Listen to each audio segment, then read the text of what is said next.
Sierra de Historias, con Alberto Garín.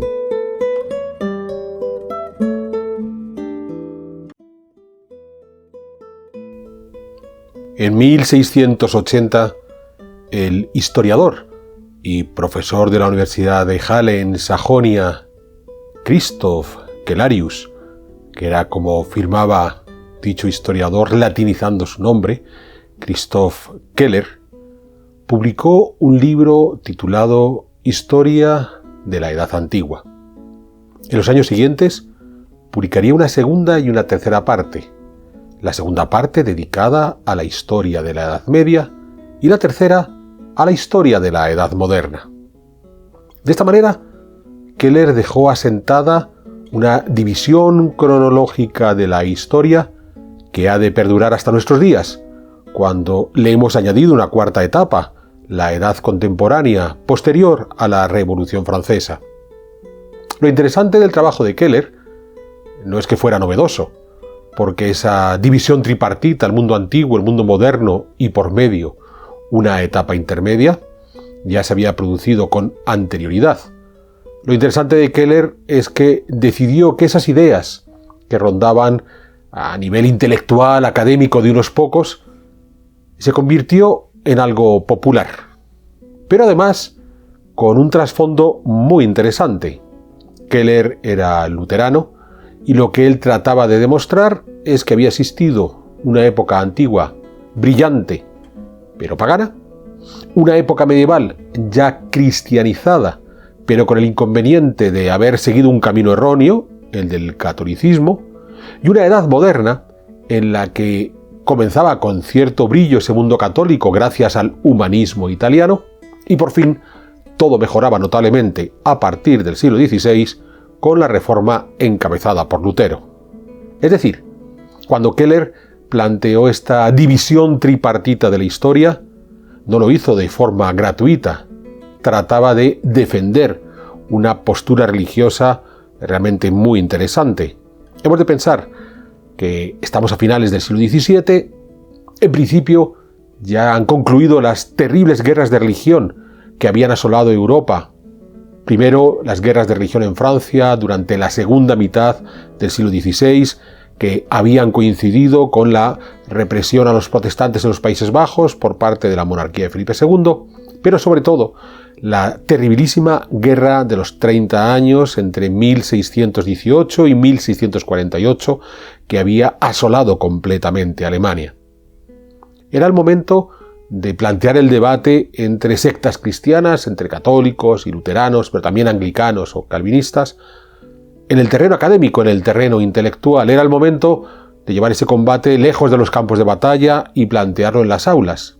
Y Keller supo hacerlo de una forma magistral, porque con esa división de la historia venía a demostrar que existía una especie de destino inevitable hacia una mejora indudable de las sociedades humanas gracias a esa reforma luterana. Porque, como digo, la idea de un tiempo antiguo brillante, una época medieval oscura y una época moderna en donde ese brillo se recuperaba, no había comenzado con Keller a finales del siglo XVII. Ya había existido en el siglo XIV, por ejemplo, a finales del siglo XIV, un poeta como Petrarca considera que está viviendo unos tiempos oscuros, unos tiempos donde se ha perdido el brillo del pasado clásico, del pasado esencialmente grecorromano. Ya Petrarca llora si algún día ese pasado grecorromano volverá y el brillo del mundo clásico volverá a iluminar el mundo. Es muy interesante porque terminó por ocurrir, no tanto porque Petrarca lo deseara con ímpetu, sino porque sucedió. En ese sentido no sabemos si en el siglo XXIV o XXV habrá quienes busquen a algún erudito que en el siglo XIX, XX o XXI ya repitió incansablemente la crisis de Occidente, una crisis de la que terminemos por salir en el siglo XXIV y XXV, y entonces, por ejemplo, la multiculturalidad que tenemos en el siglo XXI se ha visto como una peligrosa heterogeneidad y haya que buscar algún tipo de espíritu puro, y entonces haya que recuperar ese Occidente que está en crisis y haya quien busque. ¿Quién es el primer autor que habló de forma visionaria de esa crisis de Occidente? Algo así es lo que ocurre cuando miramos a Petrarca y nos decimos,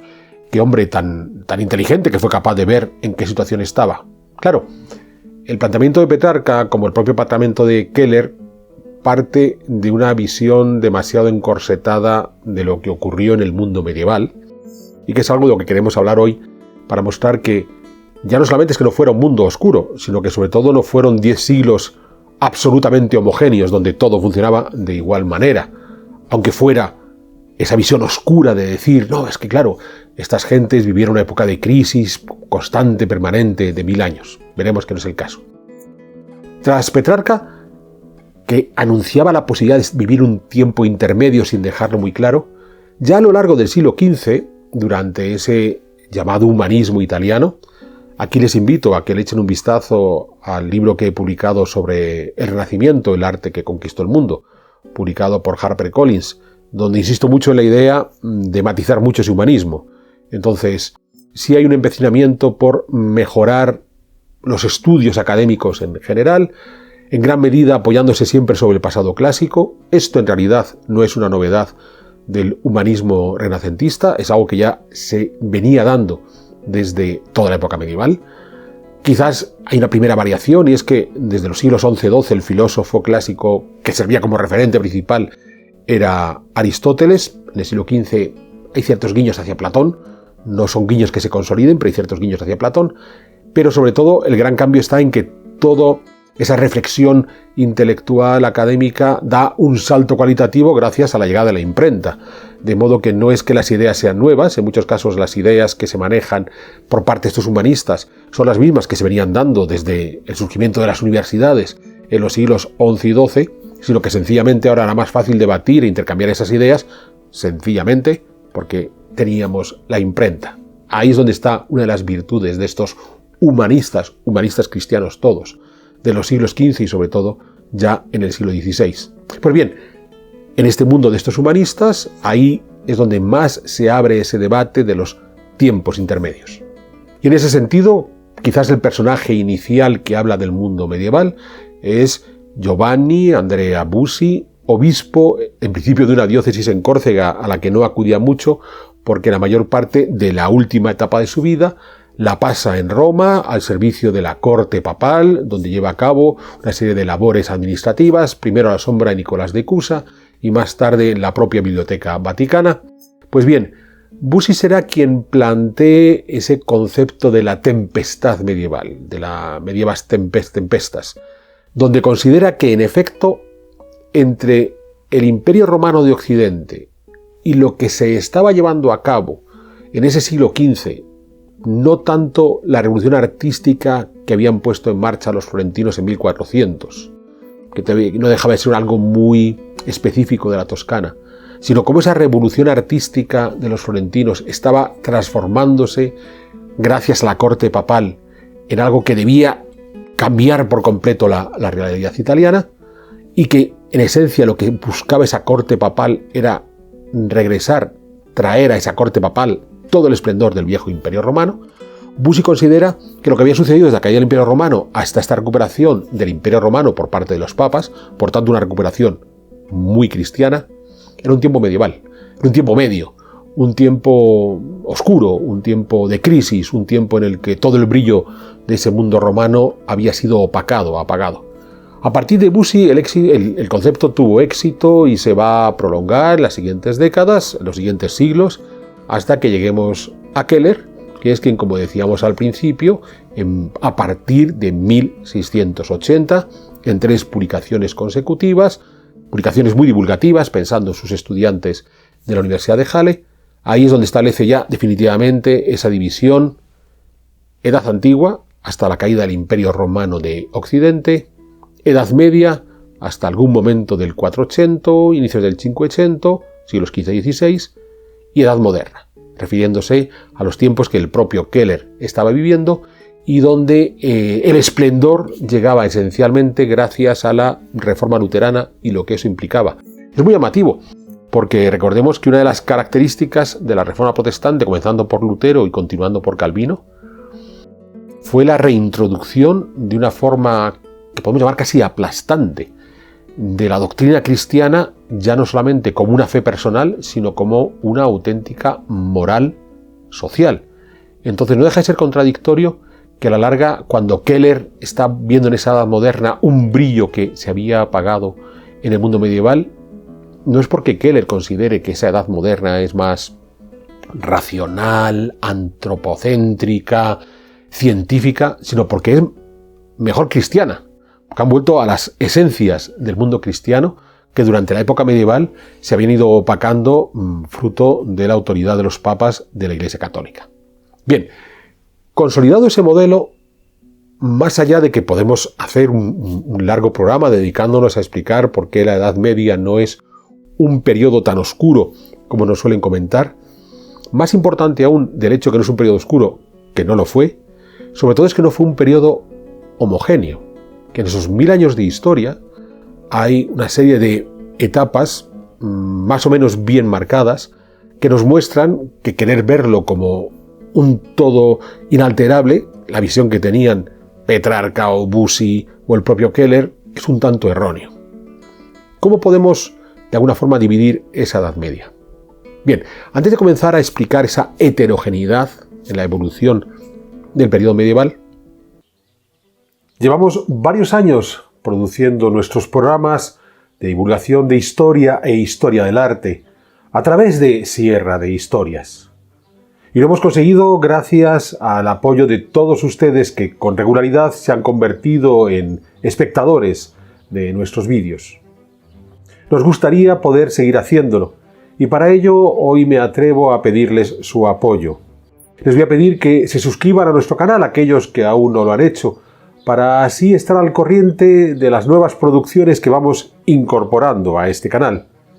Y además invitándoles a aquellos que nos puedan echar una mano económicamente a hacerse miembros de Sierra de Historias, porque esa es la mejor forma de garantizar que podemos seguir adelante con nuestro trabajo, en donde nuestro empeño por lograr una divulgación histórica en la que el arte sea fundamental es la clave. Sé que muchos de ustedes aprecian este trabajo y sé que van a poder hacer ese esfuerzo, de modo que permitan agradecérselo por adelantado y ahora sigamos disfrutando de nuestras Sierra de Historias. Sería importante tener en cuenta que es un tipo de evolución histórica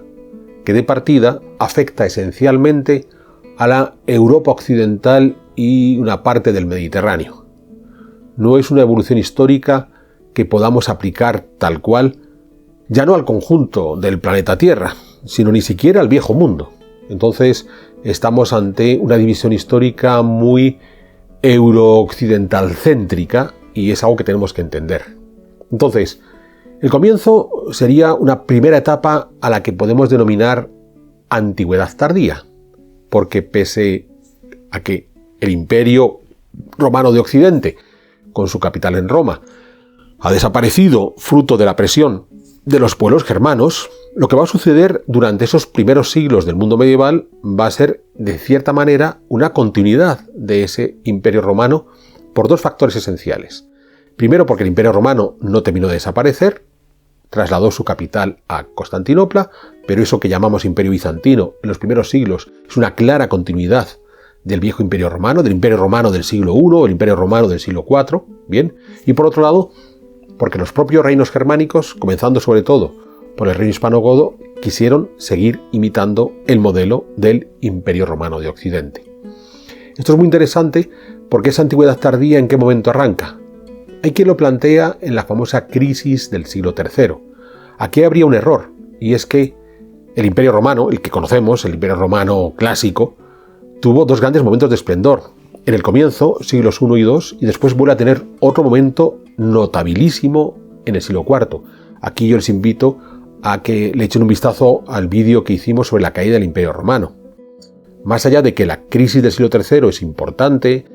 con continuas guerras civiles entre los candidatos a la corona imperial, con en algún caso movimientos de secesión de partes del imperio, qué sé yo, el imperio galo, el imperio de Zenobia, eso no impidió que para finales del siglo III, con Diocleciano, se vuelve a reestructurar todo el imperio romano y durante el siglo IV,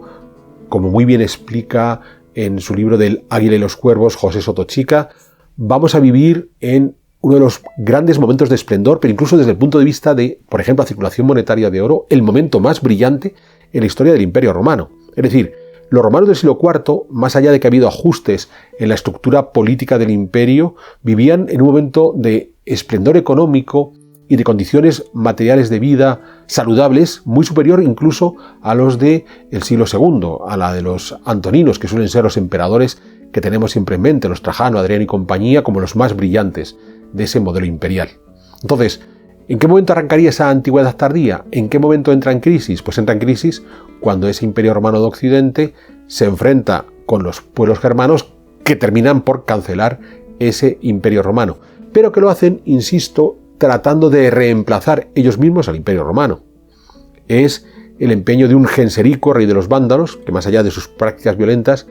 quiere convertirse en el nuevo señor del Mediterráneo occidental desde la vieja Cartago, prácticamente. O es el intento de Teodorico, rey de los ostrogodos, y aquí estamos hablando de finales del V, comienzos del VI, de reconstruir el Imperio Romano de Occidente en torno a su figura y en torno a su capital imperial, Ravenna, que a su vez había sido la última capital del propio Imperio Romano de Occidente. De Ravenna también hemos hecho ya unos cuantos vídeos explicando esta cuestión. O es el ejemplo de Leovigildo, el rey hispanogodo de finales del siglo VI, que también trata de restituir ese modelo del Imperio Romano de Occidente, incluso con gestos tan romanos como fundar una ciudad nueva de prestigio, Recópolis, a la que también hemos dedicado un vídeo en nuestras Sierra de Historias. Pero es que en paralelo, mientras está desarrollando esos proyectos de restitución del viejo Imperio Romano de Occidente, en la parte oriental del Mediterráneo tenemos al Imperio Bizantino en uno de los momentos de mayor auge de este Imperio Bizantino, que es el asociado a Justiniano, precisamente en ese siglo VI. Pues bien, esa antigüedad tardía, y aquí sí que estaríamos de acuerdo con la famosa teoría del historiador belga Henri Pirenne, que decía que la Edad Media realmente comienza cuando el mar Mediterráneo deja de ser un lago romano, aunque fuera un lago romano en estos momentos de los siglos 5 o 6 entre los germanos en Occidente y los bizantinos en Oriente, por la llegada de los musulmanes. Entonces, ahí sí que hay un quiebre notable entre la vieja herencia del Imperio Romano, el que se había consolidado en Constantinopla, o el que querían establecer los germanos en Occidente, y lo que va a suceder a continuación. Y entraríamos en lo que se conoce como Alta Edad Media. Una Alta Edad Media que, por tanto, estaría... La antigüedad tardía sería algo que viene desde finales del siglo IV y sobre todo siglo V hasta siglo VII, siglo VIII, y la antigüedad tardía arrancaría en ese siglo VII, siglo VIII hasta el siglo XI. ¿Qué es lo que ocurre en esa Alta Edad Media? Pues lo que ocurre es que hay una serie de grupos externos a la Europa occidental que asaltan esa Europa occidental, pero ya no en esa pretensión que podían tener los germanos de recrear el Imperio Romano siguiendo su propio modelo, sino incluyendo esa Europa occidental dentro de nuevas estructuras políticas. ¿Quiénes son estos nuevos grupos? Los musulmanes, a partir de comienzos del siglo VIII, para la Europa occidental, para el norte de África, desde finales del siglo VII, un norte de África que también era romano, bien, finales del VII, comienzos del VIII, los musulmanes, los húngaros, hasta que son derrotados definitivamente para el siglo X, y los vikingos, que se van a estar moviendo por el mundo de la Europa occidental, siglos X, hasta que terminan por consolidarse, por, entre comillas, sedentarizarse para el siglo XI. La llegada de todos estos grupos externos, los musulmanes afectan al Mediterráneo central y occidental. Los húngaros afectan a la Europa central. Los vikingos afectan a todas las costas del norte de Europa y en un último lugar llegarán a entrar hasta el Mediterráneo. Todos estos terminan por desarticular los intentos de volver a vertebrar el viejo Imperio Romano. Hay que crear nuevas realidades, porque ya no se trata, entre comillas, de mantenernos en una especie de equilibrio con el Imperio Bizantino, a ver quién se lleva la voz cantante del viejo Imperio Romano, sino realmente de resistir. Es curioso porque en esta Alta Edad Media hay una construcción política muy conocida que es el Imperio Carolingio, tan popular en los libros como breve en la historia. Un imperio carolingio que de nuevo trata de restituir el viejo Imperio Romano de Occidente, aunque nada más lejos de la realidad. porque hay una serie de características que le separan por completo de ese imperio romano de Occidente. Y la primera y fundamental es que ya no es un imperio mediterráneo, ya no es un imperio marítimo, es un imperio esencialmente terrestre en lo que hoy son Francia y Alemania. Y por tanto estamos ante una realidad completamente distinta. Y además, un imperio romano que no solamente reniega de su pasado mediterráneo, el de Carlomagno, sino que tiene que hacer frente a esas otras agresiones, el carolingio y sus herederos, ya en el siglo X, los otones, de una serie de pueblos que son completamente ajenos a la historia de Roma, los húngaros, los vikingos, en frentes de batalla completamente ajenos a ese mundo romano, el Mar del Norte, mucho más allá del Valle del Rin. Entonces, claro, estamos ante realidades que se ajustan de muy lejos a ese imperio romano. Es muy llamativo porque cuando pensamos en la recuperación del mundo romano antes del Renacimiento, lo solemos asociar al imperio de Carlomagno. Eran mucho más romanos, eran mucho más seguidores del imperio romano, Genserico el vándalo, Teodorico el ostrogodo, Oreovigildo el visigodo, que el propio Carlomagno, por mucho que se empecine en de alguna manera copiar ciertos rituales romanos. En cualquier caso, lo que sí va a suceder en esa Alta Edad Media es que esa Europa occidental en crisis choca con los otros territorios de este mundo que, digamos, se va ampliando, porque ahora ya se van a incorporar, entre comillas, a la gran historia regiones como Escandinavia con sus vikingos, ya una mayor parte de la Europa del Este, o por supuesto Arabia con las conquistas islámicas. Entonces ampliamos el foco de por dónde discurre la historia y en muchos casos con desarrollos propios de estas culturas más notables que los de la propia Europa occidental. El caso islámico es el más curioso, porque en esta Alta Edad Media, donde tenemos unas cortes como la de Carlomagno en el caso francés, algunos reyes anglosajones, algunos reyes asturianos en la península ibérica, que tratan de establecer cortes de menor peso, de menor cuantía que la de los germanos previos, que las de Teodorico en Ravenna o las de Leovigildo en Toledo. En el mundo islámico asistimos a uno de los primeros grandes periodos brillantes, que son, no de uno de los primeros, incluso podríamos decir que a lo mejor el periodo más brillante, que es el del califato omeya y de alguna manera su continuidad en el califato abasí. Pues bien, esta Alta Edad Media concluiría en ese siglo XI, cuando por fin la Europa occidental es capaz de frenar la llegada de estos pueblos ajenos a Europa, incluso de contraatacar. Pensemos que a finales del siglo XI es cuando ya,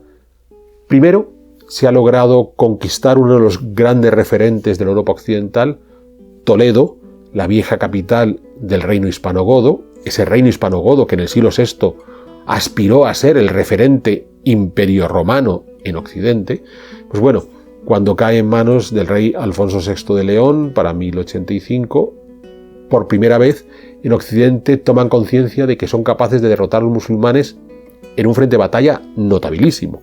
Lo que había ocurrido previamente durante siglos de esos cristianos del norte de España que avanzaban lentamente por la meseta norte, no habían sido unas victorias espectaculares. La conquista de Toledo sí iba a cambiar por completo esa relación entre el mundo cristiano y el mundo islámico. Y 15 años después tenemos a esos cristianos viajando a Tierra Santa para llevar a cabo las cruzadas y recuperar esa Tierra Santa. Ahí es donde comienza esa plena Edad Media que había de llegar hasta el siglo XIV. Finales del XI, mediados del siglo XIV. Y que está marcada por esa recuperación a la vez militar, pero también económica, de esa Europa occidental, entre comillas, ampliada, porque ya las fronteras hacia el este de Europa han ido aumentando, pero a su vez las relaciones más o menos accidentadas con el mundo islámico hacen que esa frontera, por ejemplo, en el sector de Arabia, sí, se prolonga hasta ese mundo de Arabia. En esa plena Edad Media es donde tenemos algunos de los ejemplos más vistosos del brillo medieval, que vienen a demostrar que ese mundo medieval no era tan oscuro como querían haberlo pintado un Petrarca o un Quelerius. No solamente es la constitución de las universidades con la recuperación del aristotelismo, en muchos casos a través de las traducciones que habían hecho los filósofos árabes del griego al árabe y que ahora van a ser recuperadas siendo traducidas al latín y poco después ya traducción directa del griego al latín, sino que hay un dinamismo económico en esa Europa occidental, eso que se llama dinamismo feudal, donde incluso con el propio sistema feudal bastante encorsetado, Europa crece, y crece en uno de los elementos clave, que es la demografía. Más gente vive en esa Europa occidental, se crean nuevas aldeas, nuevos poblados. Entonces no solamente hay una recuperación intelectual, sino hay una clara recuperación demográfica y económica, que a su vez permite ir marginando a esos pueblos que en la Alta Edad Media habían puesto en jaque a la Europa occidental. Todo este proceso de crecimiento, de desarrollo, con todos los matices que podamos ponerle, tiene un parón brutal a mediados del siglo XIV, que es cuando entraríamos en la etapa final de la Edad Media, que es la Baja Edad Media. Siglos XIV, XV y, si me apuran, hasta comienzos del XVI. ¿Dónde se produce ese parón? Ese parón se produce en la brutal crisis demográfica de la peste negra, una crisis demográfica que ya había tenido algún primer coletazo en la primera mitad del siglo XIV, pero que es ahora, en esta segunda mitad del siglo XIV, 1347-48, cuando se difunde esta peste negra, que se pudo llevar por delante al 50, en algunos casos 55-60% de la población de algunos territorios. Obviamente, que te desaparezca de golpe la mitad de la población provoca una crisis importante en todos los niveles. Una crisis económica, demográfica, indudable, tienes menos gente y por tanto menos mano de obra produciendo, pero también una crisis intelectual y de memoria. En gran medida, mucha de la memoria colectiva, muchos de los contratos entre personas, tradiciones de formación, privilegios y derechos que estaban en la memoria de las gentes, como ha desaparecido la mitad de esa humanidad, se ha perdido la mitad de esa memoria. Pensemos que tras la peste negra se van a poner por escrito muchísimas cosas que previamente no se escribían. Por ejemplo, cómo funcionaban los gremios, aquello de maestro, oficial y aprendiz. Eso ya existía antes de la peste negra, pero después de la peste negra queda reglamentado y por escrito. O cómo funcionan determinados principios de órdenes de caballería. Antes era mera tradición oral, ahora hay que dejarlo por escrito porque no nos vaya a volver a ocurrir en el futuro una crisis así y perdamos esa memoria. O directamente contratos verbales que ahora hay que dejar por escrito para evitar esa pérdida de memoria que provocó la peste negra. A la larga, el hecho de establecer por escrito buena parte de condiciones económicas, sociales, culturales, provoca un cambio final porque de alguna manera ese documento escrito permitía aumentar la autoridad del emisor del documento. Estamos viajando hacia la constitución de las futuras monarquías autoritarias que algún día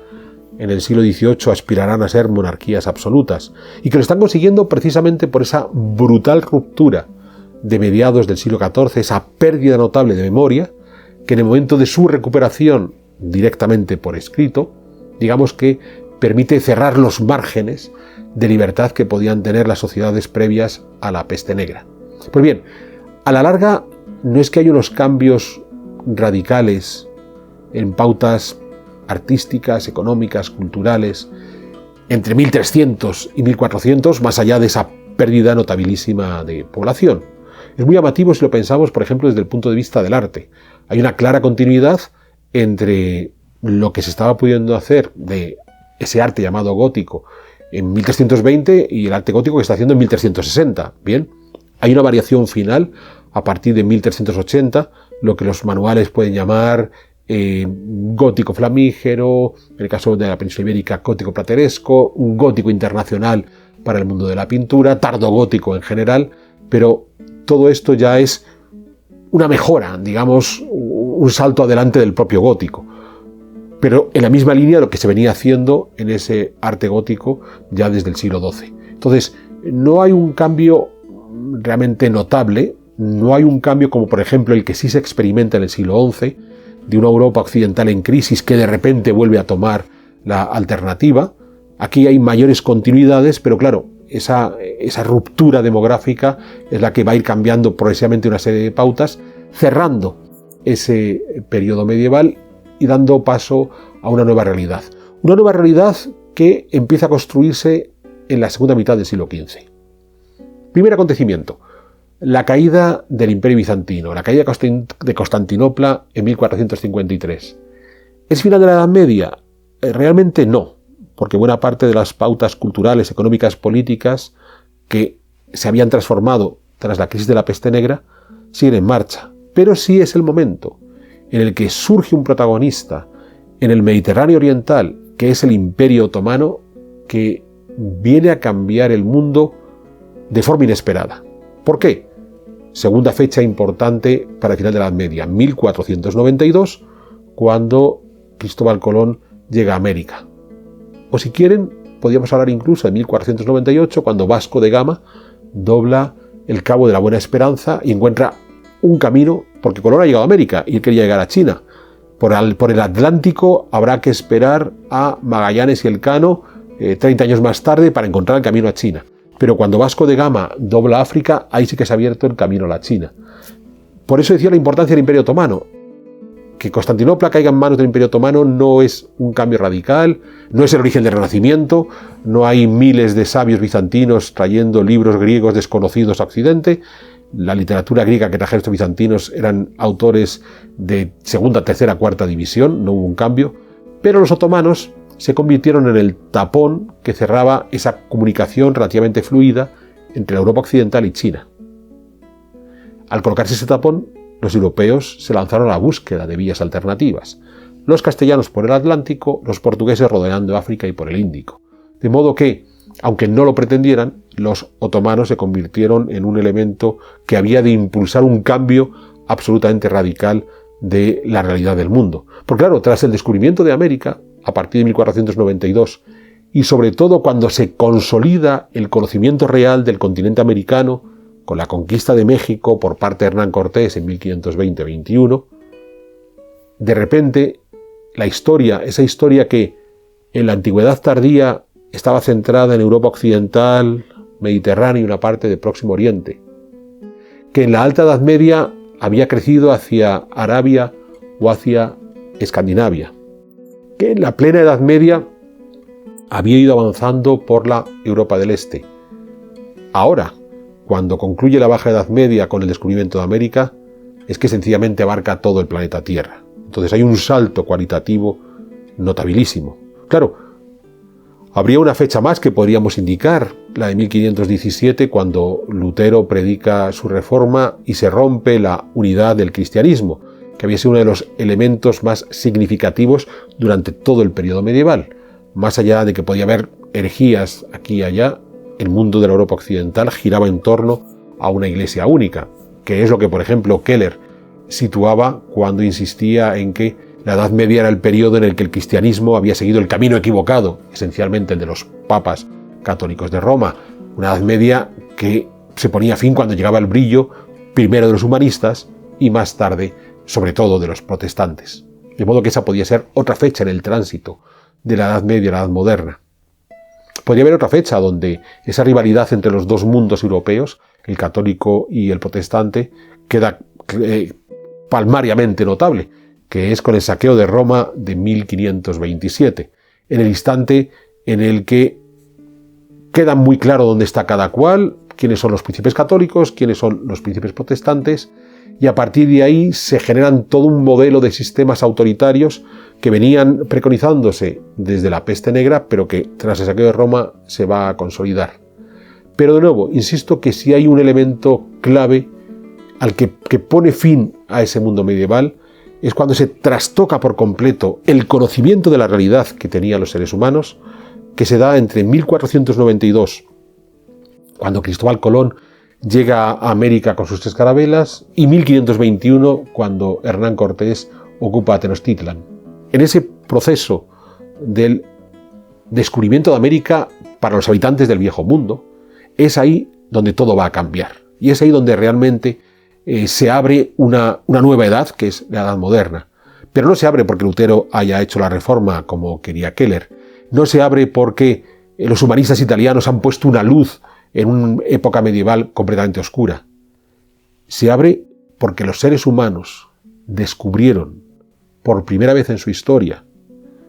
que el planeta Tierra era el doble de grande de lo que habían pensado desde hacía 10.000 años, 12, 14.000 años, desde que algunos humanos cruzaron el estrecho de Bering, se fueron a América y no volvieron a contactar con el Viejo Mundo. ese cambio fue tan brutal que ahí sí podemos entender la transición hacia algo distinto. Pero de nuevo, no porque la Edad Media fuera oscura, sino porque lo que vino a continuación, en esa relación ya mundial, en esa relación donde América es una de las bisagras que orquesta el mundo, fue un cambio tan radical que evidentemente algo acabó, ese periodo intermedio, y algo nuevo surgió. En ese sentido, sí que es indudable que, de nuevo, se puso fin a la Edad Media, pero una Edad Media que, insisto, 1000 años de historia que no fueron oscuros y nada homogéneos. De ahí que esta división cuatripartita, Antigüedad tardía, Alta Edad Media, Plena Edad Media, Baja Edad Media, es más que pertinente y necesaria si queremos entender cómo evolucionó históricamente Europa occidental y después, de manera progresiva, otras regiones, digamos, periféricas como Escandinavia, Arabia y ya desde finales del siglo XV, América. Una división, por tanto, que nos sirve para entender la historia de Europa occidental, en la cual logramos quitar esos mitos negativos de la oscuridad de la Edad Media, pero que hay que ser cuidadosos. No podemos aplicarla fuera de esa Europa occidental a la mayor parte del resto del mundo.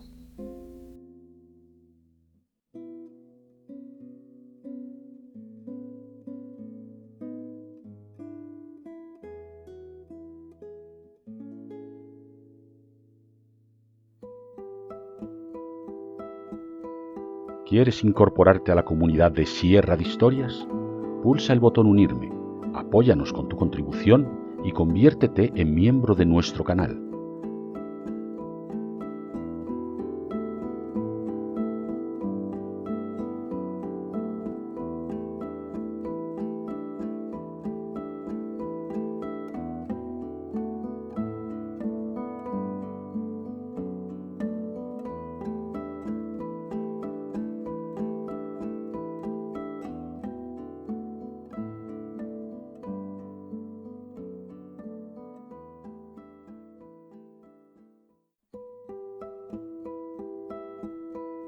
¿Quieres incorporarte a la comunidad de Sierra de Historias? Pulsa el botón Unirme, apóyanos con tu contribución y conviértete en miembro de nuestro canal.